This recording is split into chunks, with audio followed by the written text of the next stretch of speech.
Jurassic World Fallen Kingdom has finally been released in the United States. Apparently it came out in other parts of the world weeks ago, and people have been asking my take on it. What did I think about it? I have to be like, it hasn't come out here yet, so I haven't seen it yet.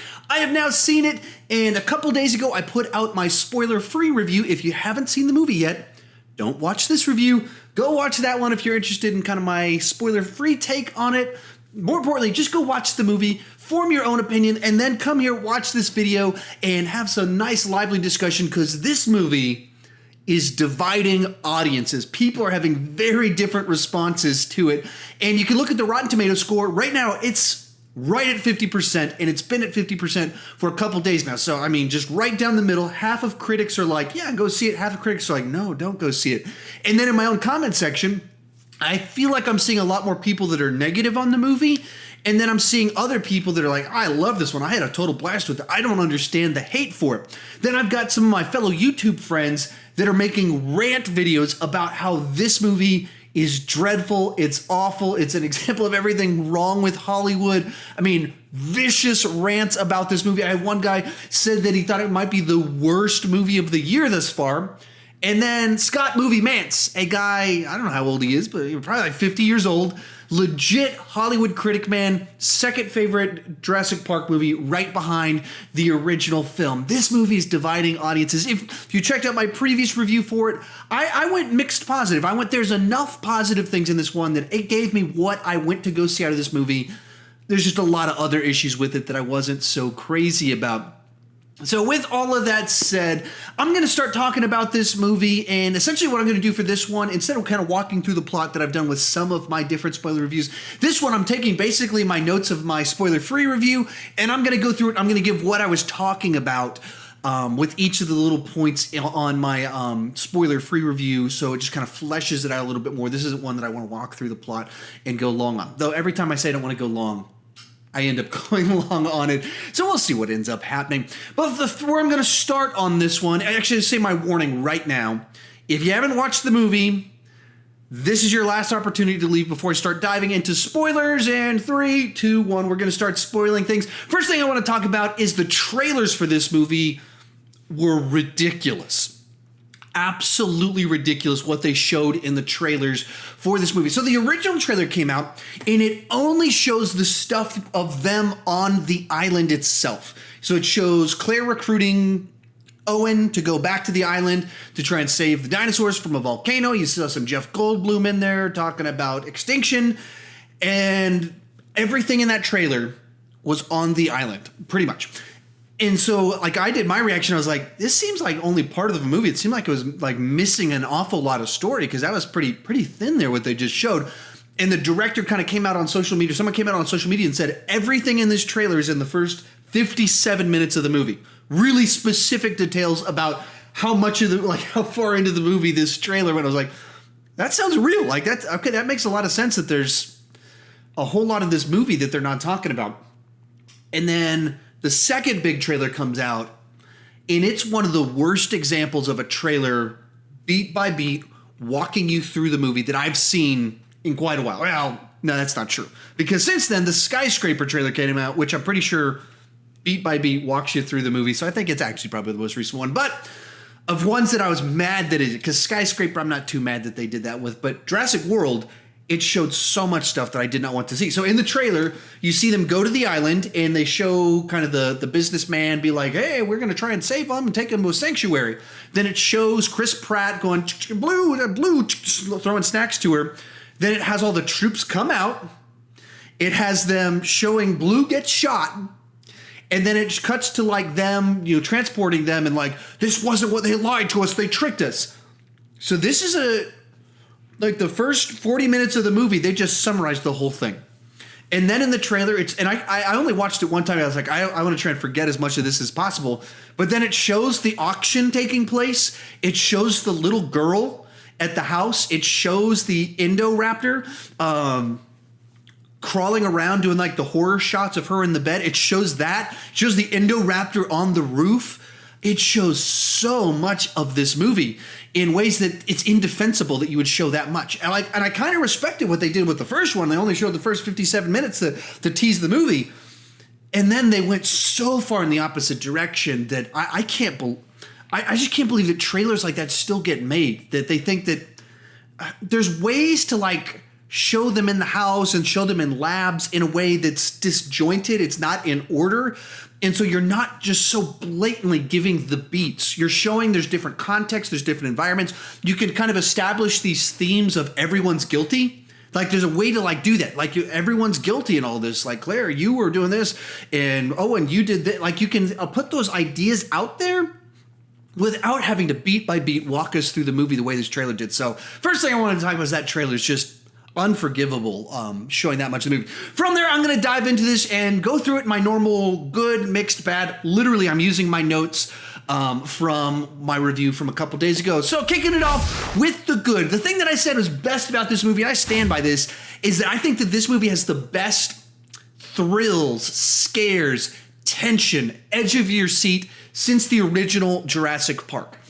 And I think both of these movies, what they did very well is finding in each situation what's the little things that can kind of happen that make you just nervous for the characters, nervous for the dinosaurs, and feel the right tense emotion. So kind of the first one that kind of comes to my mind is that you got Chris Pratt. You see him get shot with a dart, so he falls on the ground. And so you're thinking, oh, are they going to leave him behind? And that's where, you know, my mind naturally goes to, okay, he's stuck there. And so how's he going to get off the island? Is he going to get to the boat in time? And then they start to show him kind of moving a little bit, and the camera shifts over, and you show lava coming towards him. So you just have like immediately go, ooh, is he going to make it on time? And so they kind of show him slowly start to get his motion back in his hands and starts rolling as it gets closer and closer, as he kind of breaks out of the tranquilizer. That's what I'm talking about when I talk about those little edge of your seat things where they find every little bit of tension to kind of work into it. Or right around this exact same point in time in the movie, they're down in you got Claire with annoying millennial intern number 1 down below. They hear something coming. Dinosaur pops out. There's lava kind of separating them. So they run over there. The ladder's stuck. They can't get the ladder to kind of go down. And so then they finally start climbing up the ladder because they use the chair to get up there. They start to pull on the top. The ladder falls down. So the kid falls down. So you find that way. So it's stuck. But you know when things, as soon as they start climbing up it, I started thinking, oh no, like they're wiggling it now. It's going to probably fall down. And so then annoying millennial grabs onto it, falls down, kind of hoping he was going to die right then. He didn't. But those little details of finding that extra tension in each little moment, they're trying to get onto the boat, and then the back 2 tires don't quite make it, but just enough that you can see how they could get back. All these little things. The scene where they're in trying to get the blood from the T-Rex, and you're watching it and kind of wiggling around the dinosaur. Is it going to wake up? It starts to wake up, and so Dallas goes out the top. Chris Pratt has to kind of draw out the front, and so people walk up, close the door, and you're like, oh no, they closed the door.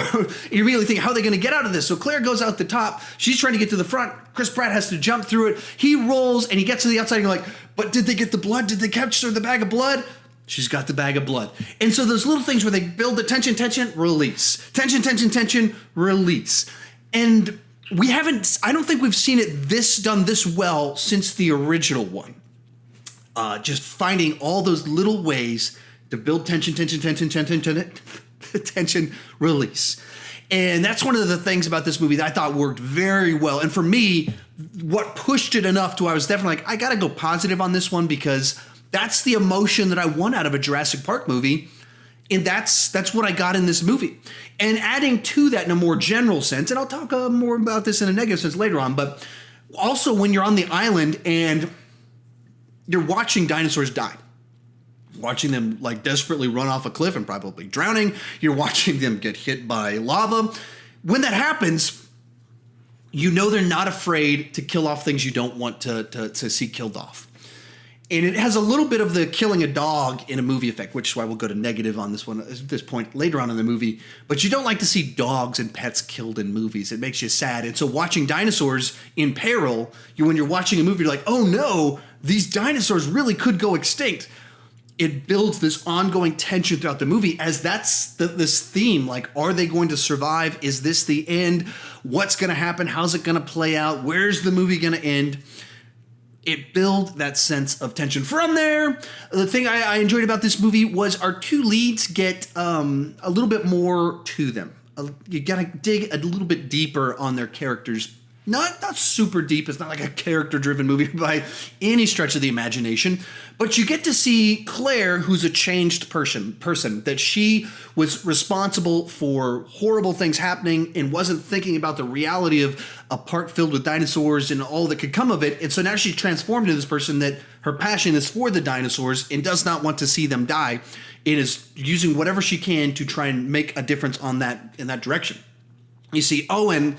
And with him, you get more the backstory of kind of where he's coming from. You see videos of him training the raptors and understand that relationship that he has with them. And then because of our villain character, you see them in different lights of everyone in this mix is exploiting the dinosaurs in different ways at different times. They've all kind of done it. They're all part of the problem, as you might say. And it's just a nice exploration from the different angles on all this that I enjoyed about this movie and what they were able to kind of do with the characters. And with on the Chris Pratt side of things is that I thought you got a little bit more of the Chris Pratt personality in this one. Owen in the first movie, I don't know if it was intentional or not, but they dialed back a lot of the Pratt-isms and the humor. And so he was much more little quips here and there, but a lot more just the physicality of Chris Pratt and sliding underneath cars and shooting guns at pterodactyls and things like that. Whereas in this one, just right from the diner scene, it's like him riffing at Claire and cracking these little jokes and one-liners that feel very much like Pratt-isms. When they get to the island and he's like, if I don't make it back, just remember, you're the one that made me come, and walks off and has that Chris Pratt smile. You get a lot more of that in this one, kind of from beginning to end, where the first movie you had kind of the control room and you had the nerdy guy from The New Girl and Tag, and he's got all the Jurassic Park memorabilia. So he was kind of a lot of the comic relief in that first movie. He's not in this movie. You don't have someone that you're cutting to that's kind of breaking the tension a little bit and cracking the jokes. They try to do a little bit with Annoying Millennial Number One, but I don't find Annoying Millennial Number One funny, so then all the humor falls on Chris Pratt. It's a much heavier movie, and so I think they relied a lot more on his likability and what he can do. And I thought I'm all for Chris Pratt doing his Chris Pratt-isms in a movie, so I'm totally down for it. And then the other kind of big positive on this movie for me is that before I move on to my final one, it has plenty of the dinosaur schlock. You get different types of dinosaur schlock kind of going on, whether you're talking about stampeded dinosaurs running from lava, battling each other all around it. Like, that's kind of interesting to see, whether you're talking about dinosaurs running around inside of a mansion eating people, talking about Blue battling the Indoraptor on top of a glass roof. You get a schlocky dinosaur stuff in there. You get Chris Pratt running around taking out 5 commandos, which, I don't know if Chris Pratt could actually do that, but you get plenty of the schlock that came out of Jurassic World. Not necessarily high-class thrills, but the dumb fun that I enjoyed out of Jurassic World. You get some of it here. Not as good as Chris Pratt on a motorcycle with raptors. Not as good as T-Rex, Velociraptors, and Chris Pratt battle Indominus Rex. But you get some very solid dinosaur schlock. And my final one on the positives is that they did something different. Now, there's definitely certain things in which it's similar to The Lost World, certainly, that they go to the island under false pretenses. Other people are there trying to take the dinosaurs off the island because the person that's over the company now is trying to profit from them. If you speak about it in those very general terms, it sounds very much like Lost World. But the way it plays out is very much quite different. It's very different if you go to the island and there's a volcano going off versus you go there and it's just a second island with dinosaurs on it and you have to team up with the evil hunter. Like, that's very different. The King Kong ending of Lost World is very different from the auction in a mansion in a very confined, close quarter space. Those are very different types of movies. And the big problem with The Lost World is that structurally it didn't flow very well to me. Once you get off the island, it feels like this is where the movie should end. And then it's like, no, we're doing King Kong in San Diego with a T-Rex. It felt off. It didn't feel like that's what the flow of the movie should have been. Whereas if you look at Fallen Kingdom, It's a 5-act kind of story structure where there's kind of these 3 different reveals in the middle of the movies. You big twist as they go to the island and you discover, oh, they're bad. And then we discover there's an auction going on, and it kind of plays throughout it in a much more smooth fashion that makes a lot more sense. It feels like one narrative running throughout it as opposed to tacked on King Kong at the end of it. So I enjoyed the different directions, the confined, they were trying to do something different. I have some problems with the exact execution, so maybe this point should have been in the mix. But in general, I appreciated that there were elements that they're bringing to the table: volcano island, confined quarters, auction, that were different. From there, we will move on to the mixed aspects of this film. And the big thing I wanted on this one is that the movie introduces some interesting ideas. And the big two ideas, when I say they had ideas they were exploring, related to if this really happened, if this technology existed where cloning existed and an island of dinosaurs was created and that they lost control of, what would the government do? How would people respond? These 2 ideas, I thought it was really nice that they brought them into the mix. So right off the bat, we'll start off with the one from the get-go where you got Jeff Goldblum in some sort of hearing talking about dinosaurs and why he thinks they should be allowed to go extinct. This is the sort of thing that would happen if there really was an island and there's a volcano on it. There'd be people protesting. There'd be people trying to save them. There'd be people saying they're supposed to be extinct. There'd be these trials. The government would go into dead gridlock and nothing would come of it. Like that. I enjoy that sort of let's think about what would happen if this really was real. And so they put that in the movie. I enjoy that. And then the other thing they brought into the movie as kind of as a continuation of Jurassic World, which is they're meddling with cloning in different ways. They're not just trying to clone dinosaurs for an amusement park. They're trying to create weaponized dinosaurs. They're creating new species. They're doing a bunch of things like that. And in a world where you can create a new dinosaur, you can clone a human. And so this movie kind of introduces this idea that there's this character that's a human clone into the mix. And so I enjoy when movies like this start to find those interesting little clever angles to sprinkle in. No, we're not just thinking about this idea of technology in this, single path. We're exploring how all the different ways that this could play out. Why is this mixed? Because the movie's not really about the government's involvement, Jeff Goldblum, and what people are thinking about it, or human cloning. They put these ideas out there that I was like, oh, that's interesting. I like that. That's pretty cool what they're talking about with that. And then they, go off and do something else. And it's about a volcano. And then it's about, people trying to profit by selling dinosaurs to people. And none of this has anything to do with the extinction of dinosaurs, government involvement. It has nothing to do with it. And our human cloning plotline has literally nothing to do with the plot of the movie. It's just a detail they put in there. Like, oh, what would be intriguing? Like, what if he's holding this booklet and there's a secret about the girl, but we don't know what it is? But you can figure out pretty easily what the secret is in this movie. And so there's just they didn't do anything with these ideas. They didn't stop and say, we're going to make a movie about the abuses of cloning if cloning existed. And so let's really devise a story around that. So we got human clones, we got Indominus Rex, and maybe you could even tie that in with the plot line about the government hearings about cloned dinosaurs and do they have any rights? Because now we've got human clones. Do they have any rights? Because we were made in a lab. This gets kind of interesting of what's the value of the rights, and you have a story that's centered around all of that. That's not what they did. They told a movie about something totally different that doesn't need either one of these elements. You can remove the government stuff out of it, except to have like a line of dialogue. The government's decided not to do anything about it, so we don't need to talk about it. We just have Claire say, the government said they're not going to do anything about it, so we need to find a private company that will go in there. We go in there, and we don't need Indoraptor. We don't need human clones. You can tell the plot of this movie about the volcanoes going off. The dinosaurs might go extinct. Let's go to the island. Uh-oh, they're hunters. They're taking them to sell them to arms dealers. You get there, and you don't need Indoraptor. You can have it be just regular raptors. You can have it be a T-Rex. You can have it be any number of different things that get let loose. There's no need for any of the genetic engineering stuff going on in this movie.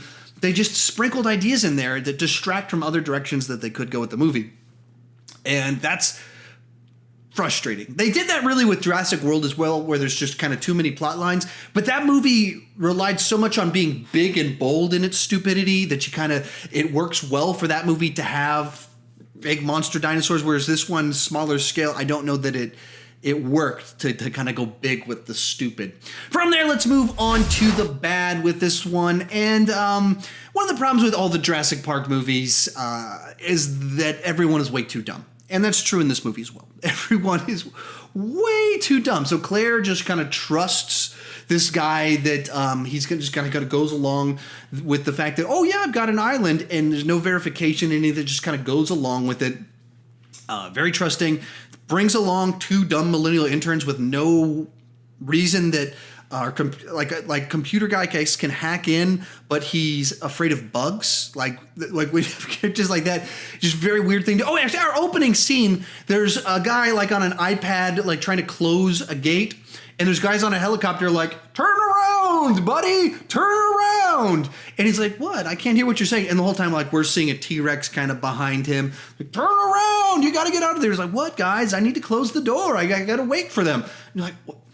You're on an island of dinosaurs. You're saying you're exposed. And then when you see everyone in your crew going, get back here, even if you can't hear what you're saying, as soon as they do this, you probably should run. That's probably what you need to do. But it kind of relies on someone being dumb.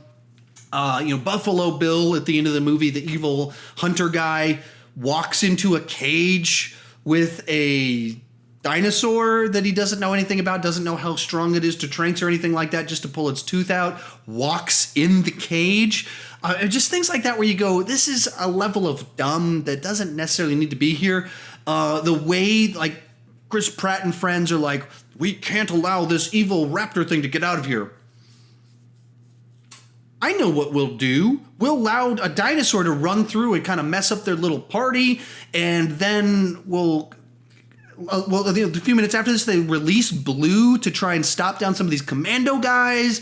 I mean, just all these decisions in the third act of the movie, you're like, this is going to go really bad. And it's the good guys making these choices to like, we can't let the dinosaurs get out of here. These guys, if they have control of the dinosaurs, bad things will happen. So we will free the dinosaurs so that they don't free the dinosaurs. What? The logic in this doesn't quite go together quite right, and the way it plays out, there's some lapses here in the logic, and the whole movie has this sort of dumb logic is required for everything to kind of progress and move forward. From there, the villains in the movie bugged me too much. Our hunter Buffalo Bill was pretty one-dimensional the whole movie. I mean, he pretends to be friendly and on their side, and then from there on out, he's just sociopath hunter guy that wants my money, I want my bonus. And so that's kind of his character. The one that really bugged me about the villain was our main bad guy, the businessman that was recruited because he was young and optimistic, and he's neither one of those anymore. Through the first 2/3 of the movie, I thought that they'd made a character that was interesting, which is to say this guy that takes over the company and is responsible for a lot of things, and he's trying to find ways to make money out of this. This island is going to blow up. All the dinosaurs are going to go extinct. They're going to go extinct. And so he can make money if he goes and grabs them and rescues them and sells them to people. He is stopping them from going extinct. He didn't bring them into this world. They brought them into this world. And Claire was the one that kind of made, commissioned some of them, being like, all of these other people have culpability in what's happening. His action in all of this is that he is keeping them alive. He is part of the solution. And he's making a little bit of money on it, working with not great people, but he's keeping dinosaurs alive. That's an interesting rationale. There's a thought there where you go, he is. That's true. And even as the movie, like right when they get the dinosaurs off the island onto the ship, they kind of filmed it in a way where it felt like we were supposed to like feel bad that they kind of were squishing dinosaurs into small cages to get them on the ship off the island. It seemed like that to me. That's the way it was my takeaway of it. I'm not sure if they were going for that. And the whole time I'm thinking, why would I feel bad that a dinosaur was crammed into a small cage to get off the island? The alternative is the dinosaur dies. They're saving these dinosaurs, and whatever. Not saying they're good people, not saying they don't have something coming to them, and there's all sorts of bad things about them. But the bad thing they're doing isn't cramming 2 dinosaurs in 2 smallest cages to get them off the island so that lava doesn't engulf them and burn them to death. That's not the evil thing that they're doing, because the small cage is saving them from the island. But so then 2/3 of the way through the movie, he's still, I think, multi-dimensional, and even some interesting dialogue with Claire and Owen as to everyone has a different part in this. They're talking with James Cromwell, and he's like, you cloned a human. And then it hits a point in time where James Cromwell's like, you should probably call the police. You call the police, or I'm going to call the police. And so he walks over, picks up a pillow, and you're like, oh, he's going to kill a human? And they take him to that extra length to make him definitely feel like, oh man, we definitely want this guy to get killed by the end of this guy is evil. And so to make him evil, you have to have him cross a line to where there's no justification. At least that seemed to be their rationale. And by doing that, by having him be the person that does that, I mean, for me, it just took it too far. Made the character much less interesting as soon as he becomes an actual sociopath. When he's a person that believes he's in the right, I'm saving the dinosaurs. Everyone's to blame. I'm profiting, but I'm saving them. That's a lot more interesting than, oh, James Cromwell died. Ha ha! Money, money, money, money, money. Apparently that made me want to cough because it was so evil what he did there. So kills him. And I just even think through the movie as I'm trying to think through how could have been better. What if James Cromwell's not killed by this guy? He's still upstairs, doesn't quite know what's going on. Dinosaurs start getting eaten, let loose, and he gets killed by some of the dinosaurs. And our main villain guy, that's something like he sees James Cromwell killed because of these dinosaurs being brought to the house and everything. And it breaks his heart. That's not what I wanted. I was trying to save the dinosaurs. I just didn't think through that's interesting. There's tension. It's heartbreaking if he was trying to do something that he thought was good and he was a little evil in it. And the cost is this guy that he actually looked up to. That's a lot more heartbreaking and emotional to me than that sort of thing. And then right after he's, stuffs the pillow on his face, shortly after this, we have our auction. And in the auction, they're selling the dinosaurs, and Zola from the Marvel movies is in it, is our super evil auctioneer guy selling dinosaurs. Only $5 million. That's nothing for us. That guy. And they bring out the Indoraptor as a tease, and then people are like, oh, I'm trying to buy the Indoraptor. And Wu's like, no, this is not a good idea. This is just a prototype. And of course, we have to go that extra length to make sure that our main villain is super, super duper duper evil. And so then they push it to that next level to where he's like, money, cha-ching, just sees, money on the mind. And I just don't think it made it more interesting to have him be this guy that actually is a full-blown sociopath. That hurt him as a villain in the movie for me, unfortunately. So I wish he could have been so much more interesting if they hadn't gone that extra little length with it. From there, we'll move on to our 2 annoying millennials. Really one annoying millennial. So there's the guy and the girl. Girl actually was kind of interesting because she's strong-willed, really proactive, talking down to the commandos, like, oh yeah, you're gonna shoot me? I'm gonna shoot you. Like, well, I already got you surrounded. Well, if you shoot me, then Blue's gonna die. I could, that's pretty cool. But she's tied to other millennial intern guy, and he's just the worst. As soon as he's brought on screen and he starts complaining and whining about stuff, I was like, ooh, is this where this character's going for the whole movie? So I'd seen in the trailers, they'd showed him screaming. I'm not going to even try and scream the way he screams because I can't do it. I'm not going to do it. They showed him screaming in the trailers ooh, I'm probably not going to like this. And then the movie starts and he's even worse. He's complaining about things and being outdoors before we even get to the island. He gets to the island and he's has bug spray and he's putting sunscreen on and he's offering bug spray to all these commandos. And I was like, this is the worst. I do not want to go on an adventure with this guy. And I thought this guy was way more annoying than any of the kids in any of the movie. This is the most annoying character in any of them because he is a grown-up that's shrieking and trying to put on bug spray and stuff. And that's what they played the character as from beginning to end. He's annoying millennial character. That's what he was to me. And that was just frustrating. I take this guy to the movie and maybe I bump it up to a B. That's how annoying he was to me. And because he's so associated with our other millennial intern, as a millennial intern now just is this category that I don't particularly like, and they did a lot of scenes together. So he makes the other millennial intern less interesting to me by association, unfortunately for her. Then from there, I talked about this a little bit, but our plot twist about cloning is so obvious. I'm getting a lot better at guessing plot twists as I watch a lot of movies now.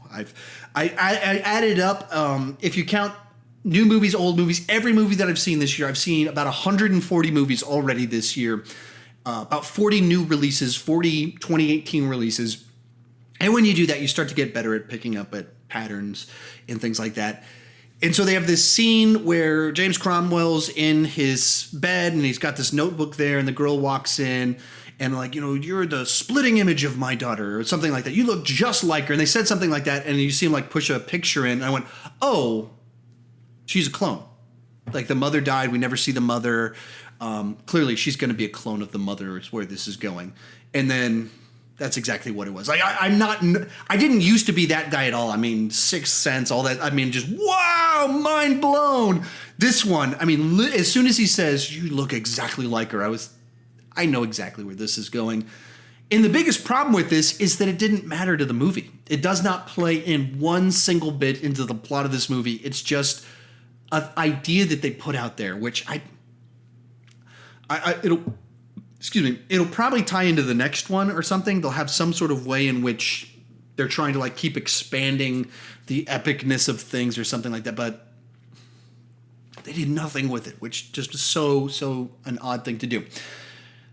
I got two kind of final big negatives on this one. I don't know why I'm phrasing this so complicated, but there's too many plot lines in the movie. And I touched on this a little bit, but you've got a movie that's about, there's an island with a volcano on it, and so the dinosaurs might go extinct. So those go together well. That's pretty natural. And you can explore those ideas with the government stuff like I talked about. How would the government respond? How would you get dinosaurs off the island? Would people die as you're trying to get dinosaurs? There's a whole bunch of things that are interesting about that. What would be the different angles to where people would try and like, does anyone have rights to these dinosaurs? If they don't have rights, we can do whatever we want with them. So you might have people trying to take them to a sanctuary. You might have people trying to take them off to what you see in the movie of auctioning them off to terrorists. And so you can just see where a different plot line moves into the movie, where what if the whole movie is about trying to get the dinosaurs off the island and you have these three factions trying to get them. You've got Owen and Claire as the good guys just trying to take them to some island. They're going to take them to Isla Sonar. They'll take all these dinosaurs to Isla Sonar to save them. There we go. Boom. And then over here you've got the people that want them as the arms dealer type people that are trying to do their best to sell them and weaponize them. And then maybe you have the government people that are trying to come in militarized government. I mean, three different sides trying to battle them. And as you move towards the end of the movie, you have military guys actually have a second Indominus Rex or something like that. It battles the T-Rex and Blue with lava coming towards them while we have terrorist guys. I mean, you get just the absurdity. We get bigger, dumber, in a way that's schlocky goodness like the original one. But that's not what this movie does. It's also, let's have human cloning in the mix. And let's have take them back to a house. And we've got the Indoraptor that's now been created. And so we've got all these other things where we've got a dinosaur auction. And there's all these different plot lines. And so you don't get to dig deep in on any of them. It's just kind of like, oh, now we have terrorists buying dinosaurs. Oh, now we've got a human clone. Oh, we now have the Indoraptor. And where the Indominus Rex was center to the plot of a movie, like from beginning to end, you're talking like a movie opens with it being born, and then the movie's all about it growing up, turning evil, being freed, and trying to be stopped. Like you see it tie into all of the different things kind of happening. It's not just a faux added in at the end of the movie. This movie, ta-da! Let's add the Indoraptor at the end of it because we need a new dinosaur and to battle Blue or something like that. And you could have trimmed some of this stuff off. You could have made it about, like, you could have taken the volcano out of the movie and some of the discussion about cloning and things like that, and you just have the stuff about terrorists wanting to buy dinosaurs. There's all these different things, different versions of it, that you cut a couple of the plot lines out and you have a more focused movie that you can dig deep on the plot lines and have a more satisfying single thing. But that's not what they did. And then the final thing I want to talk about this one, this is a pretty big one for me. And like I've been talking about a bunch of negatives. Like I gave it a mixed positive. I'm talking a long time about the negatives because there's a bunch of different things where I was like, that kind of bugged me. That could have been a little bit better. But at the end of the day, it had enough thrills and things and excitement that I could do this with Jurassic World too, a movie that I definitely give it a thumbs up and watch it all the time. I could walk through all the dumb things in it and criticize it. And there's no mixed positive. I just go positive, like that one. Not full. It's like not fully 2 thumbs up, but it's like that thumbs up on Jurassic World. Even though I have a ton of criticisms of it, the one that probably most dings this one for me, that's actually an issue with it that hurts it, is that the extinction plot line chokes the fun out of the movie. It takes a lot of the joy out of the majesty and the wow, we're seeing dinosaurs if they're going extinct. So you go to the island and there's a volcano going off, and one of the things that works well in all the other Jurassic Park movies is that you don't want the dinosaurs to die. You want them to... You care more if a dinosaur dies than if a person dies in the movies because it's cool to see them brought back. So a movie about them dying, kind of a downer because, as I mentioned before, it's kind of like watching a dog die in a movie. I don't like watching dogs die in a movie. That's a negative thing. I can watch a lot of people die in movies, but watching a dog die is not a lot of fun. And so you have a movie where it's like some of the dinosaurs get saved to be mistreated and sold to terrorists. And then, we have these scenes of just crowds of dinosaurs desperately running off an island, which is this big spectacle, blockbuster, exciting sequence, but it's not really exciting. It's tragic. That was what I was feeling. I wasn't like, yeah, look at the lava. They're running from the lava. It was... dinosaurs are dying, and they go off the cliff, and you see dinosaurs goes off the cliff, and they're trying to get out of the pod, and he's shooting the glass and everything, and it wasn't nearly as exciting as I wanted it to be because I was like, am I going to see dinosaurs drowning behind them? I don't want to watch dinosaurs drown behind them. And that's the problem with making a movie that's trying to be big, both big spectacle and dealing with extinction. You run into problems with that, and so you get to the end of the movie. And a lot of people, one of the things they don't like about this movie is the end of it, because you get to a point, the way they craft the end of this movie is, do our lead characters actively allow all these dinosaurs they've been desperately trying to save die, or do they free a bunch of dangerous dinosaurs into the general population where they will kill humans? Humans are going to die if they're freed. And we even watch some of those humans get died because they get killed in the parking lot. And the decision is made by human clone, pushes the button. If I'm alive, they're alive. That's true, but it's not quite as simple as I'm alive, they're alive, because, life's more... morality is a little bit more complicated than I'm alive, so everything gets to live all the time. Pushes the button, dinosaurs are freed, and there's not a lot of satisfaction in that. It's like a scenario where we go, well, there's no good options here. I don't want to watch all the dinosaurs die, and I don't want the dinosaurs running free on the United States of America. And that's with what they crafted with this movie, the way they built it. Our exciting sequences have dinosaur extinction linked into them, and our big conclusion at the end, our big reveal, like, oh, dinosaurs get to be freed. It's done in a way where our characters are making a decision that's terrible, which is freeing dinosaurs on the general population. And that just chokes out, it sucks the air out of the room, whatever analogy you want to use, of the joy, the fun, the excitement out of the movie, when that's tainting everything, putting a sour taste on all of it, because it's extinction, and that's not good. And it's not that every movie has to be happy, hunky-dory. Like, what I love the Planet of the Apes new trilogy, Rise of the Planet of the Apes movies, and like the first movie ends with the hints that mankind is going to go extinct. Like, all the seeds are planted in the movie that this is going to lead to everyone dying. That's clearly where the movie ends. And then the second movie starts off, and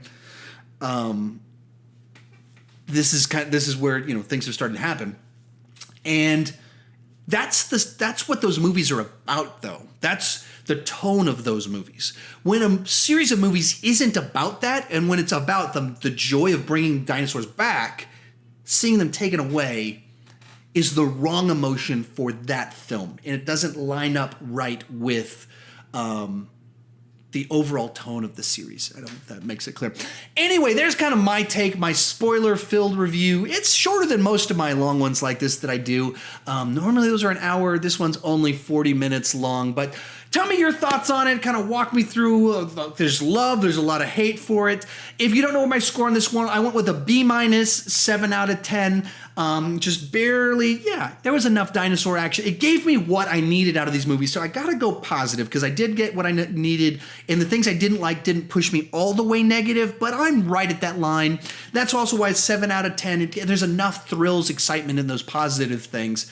But I just, there's a bunch of things where I think they could have done better. Like the director has the ability to do the thrills and the excitement better than what we saw better than what the movie as a whole did in this movie. So anyway, that's my take on it. Tell me your take down below in the comment section. And if you're new to my channel, please consider clicking that subscribe button. I do movie reviews, TV reviews, ranking videos.